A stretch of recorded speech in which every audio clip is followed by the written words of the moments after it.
Welcome to the TA Job Market Review with me, Robert Nunn, and today I'm joined all the way from Ireland by Steve Lovell. Welcome. Thank you, Robert. Thank you for inviting me.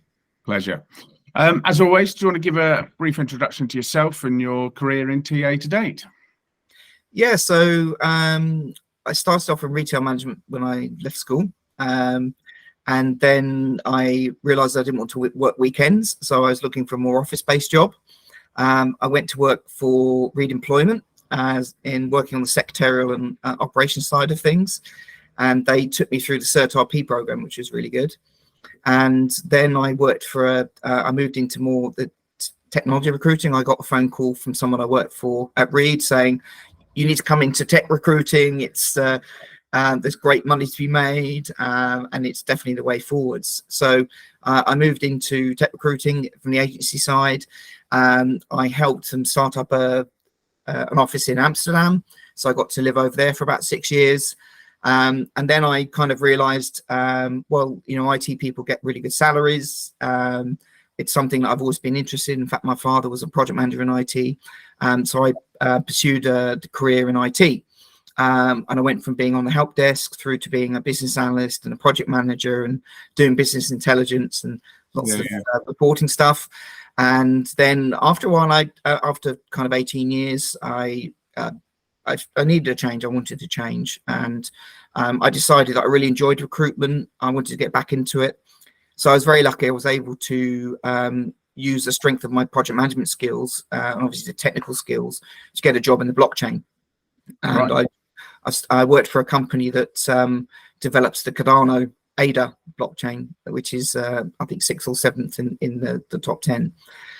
Worked there for about 2 or 3 years, and then moved through since then, working for Microsoft, Indeed. Worked a bit on the MSP side of things, providing staff into the government sector within Ireland. And more recently, I've been involved in a project for employee satisfaction, employee engagement, which I think is really an interesting area.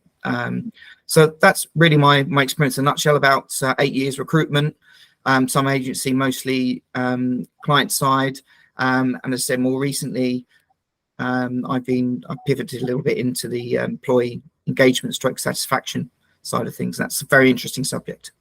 Thanks for that. Second time we've been over to Ireland, but can you give me your view on the TA job market out there at the moment? Yeah, so a lot of tech companies moved over here because there's an incentive with corporation tax, and I suppose really it's brought a lot of interest into TA. So a lot of people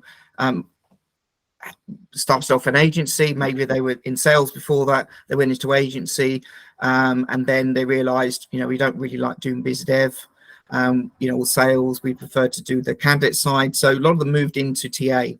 Yeah. And that meant there's a heck of a lot of people in TA over here. Unfortunately, post-COVID, not really during COVID, but post-COVID, there was a lot of job losses in the US. And unfortunately, there was a lot of job losses in Ireland. I think, yeah, it wasn't comparable to the UK in terms of percentages. It hit us really, really hard. Yeah. So I know people that have been unemployed now for over a year. Fortunately, yeah. I managed to find an assignment within employee engagement, employee satisfaction, finished up in August. But yeah, I do know people that have been unemployed for quite a long time, and yeah, I feel for them because you know, you're competing against a lot of really skilled people that worked for quite a lot of tech companies. So the competition is very high. Sure, absolutely. So what's your approach? How are you approaching your job search? Yeah, so I'm using the usual tools, obviously searching on Indeed, Glassdoor, a few remote job sites, a few US job sites that have positions maybe in the UK and Ireland. And my approach really is to, as much as possible, to apply to their role and try and engage the person that's actually hiring. So, you know, reaching out on LinkedIn, following up on the application, and, you know, trying to make a connection. And I think you know, you can spend time sending applications, but I think if you can increase the level of engagement with the people you're applying to, and certainly following their posts and commenting positively on their posts, you can raise that level.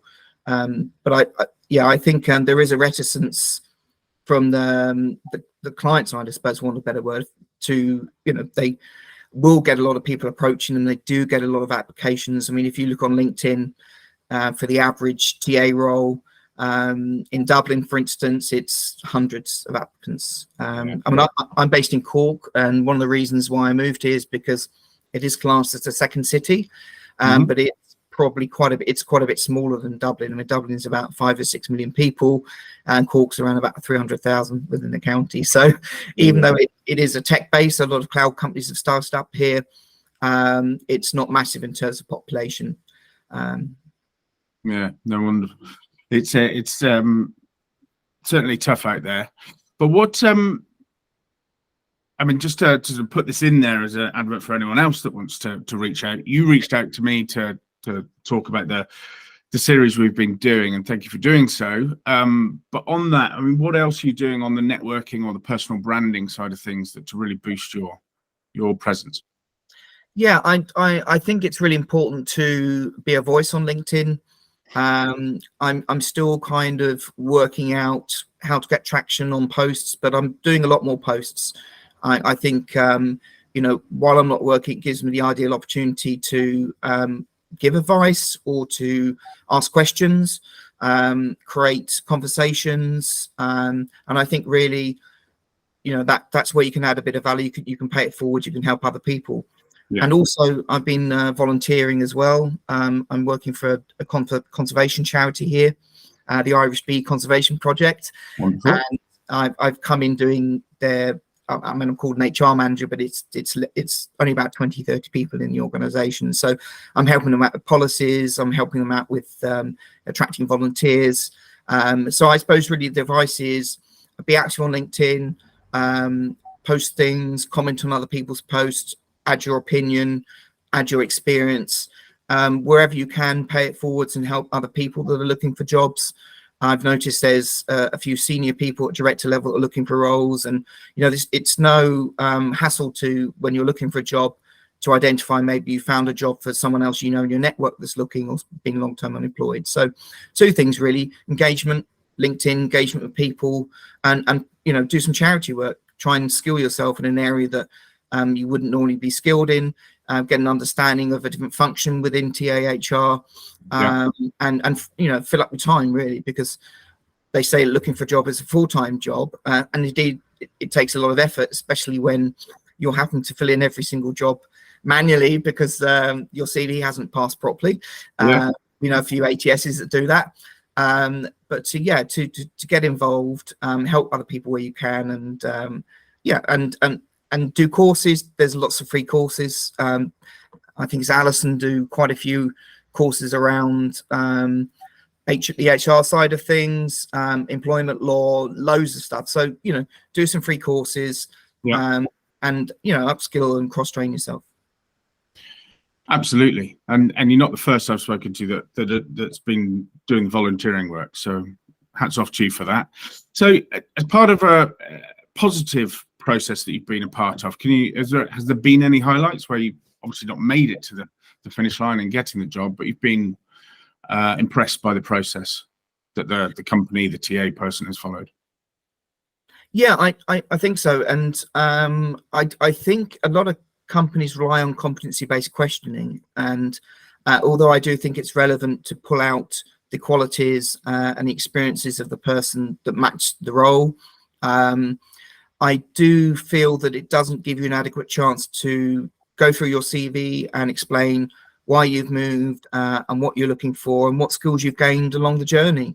It's very, very situational based. It doesn't, there's no helicopter view. So one of the good experiences, they didn't do competency-based questions. They asked me to go through my CV, talked about my experience, where I felt I could be a match. So I did get a chance to, explain why I felt I would be a good match. And they were very responsive. They came back to me really quickly. And in fact, this is very rare. Every time I sent an email, I got a response, and they actually phoned me to talk me through the feedback, which Right. hasn't happened to me in years. Absolutely hasn't happened to me in years. So instead of getting an email saying, you know, unfortunately you weren't successful in this time, you know, we found someone with more experience in this area, please do keep an eye on our careers page, and we'll keep your CV on file. So it was a lot more personal, and I think I do understand being on both sides, you know, especially within the TA world, there's a lot of applicants, but I think the personal touch really does, you know, give a positive impression of a company. And I think, you know, I'm a big believer in, you know, the candidate of today can be the client of tomorrow. And I think companies forget that. For sure, absolutely. And final question: what's the future for TA? What's the 2024 got in store for us, do you think? I think a lot more automation. As you know, AI's made leaps and bounds within TA.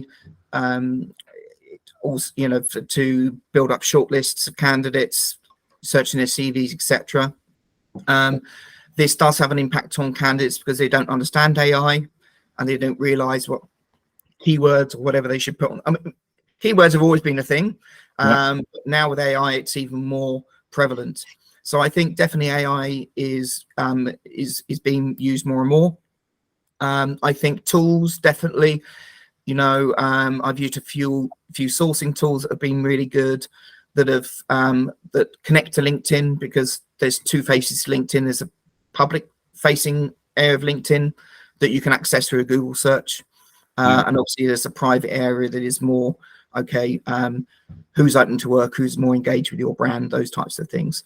So I think tools definitely will increase, so that, you know, it's easier to source and get the right list of candidates to approach. But I'm hoping also that the candidate engagement goes up as well. That's really, I think, an area that we need to improve on. And I think also employee retention is something that we also need to look at, because in times of when the market's down, you know, of course, you're going to lose the people that aren't performing, but you really need to keep the people that are performing. And I think companies are very there's a lot of companies do customer satisfaction indexes, but not a great deal of companies will look at engagement and how to keep their employees satisfied. And there was a survey done by the Society of HR in the US, and it was found that I think it costs around about so for instance a senior position of 70,000 euros a year, it would cost you around about 100,000 euros to replace that person, because you've got offboarding, so you've got to get all their equipment back, you've got to have a handover, you've got to pay someone to find that person, you've got to onboard them, get them set up on all the systems, send the equipment. So it's very expensive. And I think a lot of companies don't really understand the impact of retention. For sure. Absolutely. Brilliant. Thanks, Steve. Thanks for your insight and words there, and all the best with your onward search. No worries. Thank you very much.